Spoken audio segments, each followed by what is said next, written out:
So much of the advice we have heard is just not true, or it's not applicable. You know, I saw people going on TV saying, don't spend money on lattes. And I bet everybody watching this has heard someone tell them, cut back $3 a day, 700 years from now, you can have $100,000 in the bank. And I would look at my friends, we're like, who wants to live like that?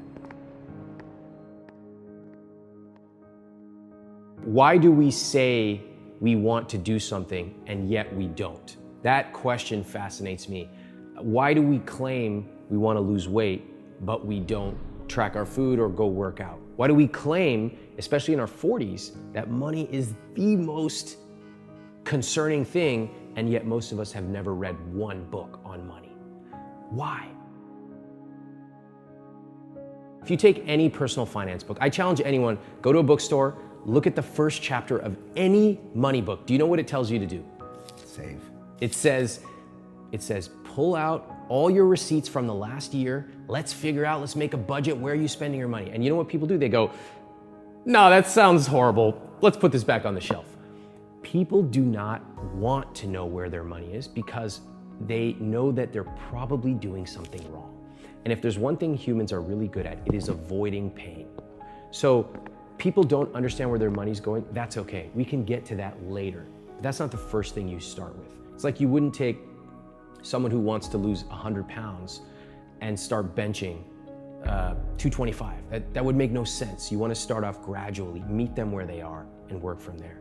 So with people and money, they don't really want to sit there and fiddle with it and have to spend hours a day tracking a budget. What they want is for it to go where it needs to go and for them to be able to go out and spend on the things they love. It's pretty much that simple. If you try to give people these things that require them to cut back on $3 lattes for the rest of their life, they're just gonna go, that doesn't sound that good to me, no thanks.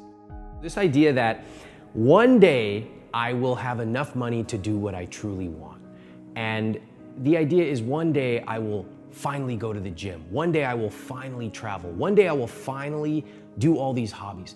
It's living life serially, like as if you're gonna do A, then B, then C. As you get older, the ability, the muscle to do those things atrophies. You don't turn 65 and then suddenly become an adventurous traveler. And you don't become 65 and suddenly say, yeah, I'm gonna change my life about this. Now you could, but it's prohibitively difficult.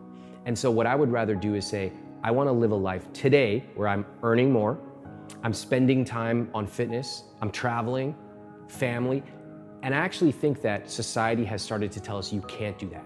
They've actually lowered the standards. You should just be happy you have a job.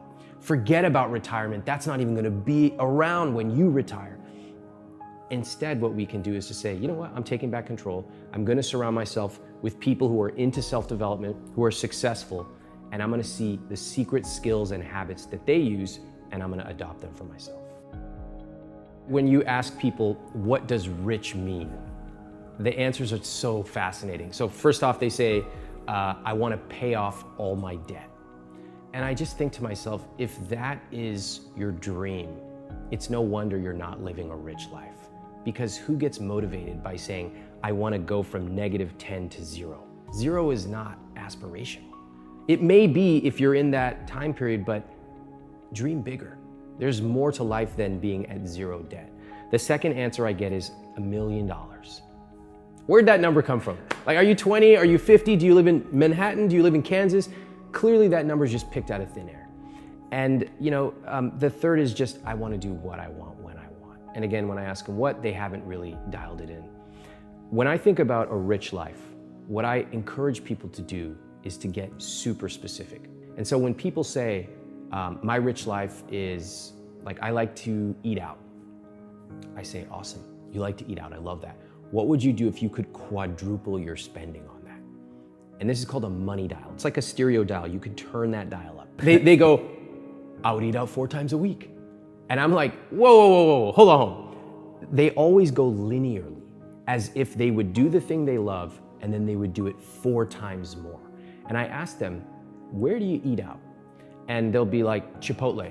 I'm like, you're spending 2 times, 4 times, 10 times more on